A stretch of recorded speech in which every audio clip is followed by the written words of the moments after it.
আসসালামু আলাইকুম ভিউয়ার্স, আজকে আমরা যাচ্ছি জতারপুর ভাইরাল পেঁয়াজ বড়া খেতে। আপনারা আমাদের সাথেই থাকুন। এখন ডাইভিং করছে আমার ঠান্ডু ভাই, আমি আছি তার পিছনে। আপনাদের যেতে যেতে রোডের ভিউ দেখাচ্ছি। এখানে জতারপুরের খুবই সুনামধন্য একটি জায়গা। এখানে দীর্ঘ 22 বছর থেকে 25 বছর যাবৎ তিনি ব্যবসা করছেন একা হাতে। এখানকার বড়া খেয়ে গ্যাস বাড়ার কোনো সম্ভাবনা নেই।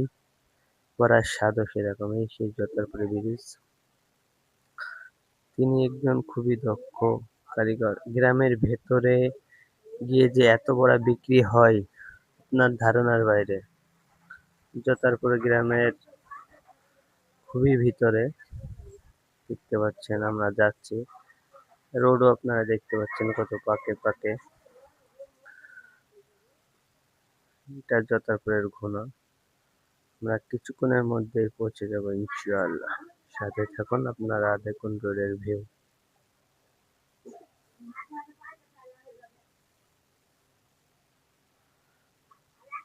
আমরা চলে এসেছি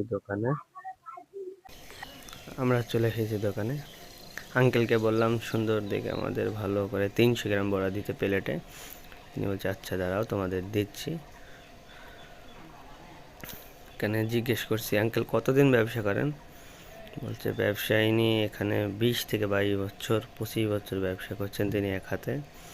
এখানে চাহিদা কোনো কমতি নেই, বড়া তিনি দিয়ে কুল করতে পারেন না, এরকম চাহিদা এখানে। এই আঙ্কেল এক হাতে বেচেন, যিনি তৈরি করেন, কিন্তু বেচার লোকটা চেঞ্জ হতে পারে, কিন্তু তিনি নিজ হাতে তৈরি করেন। আরও একটি কথা, এখানে খুবই সুস্বাদু বড়া, সেই স্বাদ যে আপনারা না খাইলে হয়তো বুঝতে পারবেন না। আঙ্কেল ভিডিও করছি বলে সুন্দর করে আমাদের সব কিছু সালাদ মালাদ দিয়ে সুন্দর করে দিয়ে দিচ্ছে। আঙ্কেল খুবই খুশি তিনি ভিডিও করছি বলে। চলে এলাম, ঠান্ডু ভাই বসে আছে এখানে, তার হাতে দিয়ে আমি টেবিল আনতে গেলাম। জাস্ট বড়ার কালারটা দেখুন কি সুন্দর, অসাধারণ, সেই স্বাদ। আসসালামু আলাইকুম, আজকের মতো এতটুকুই।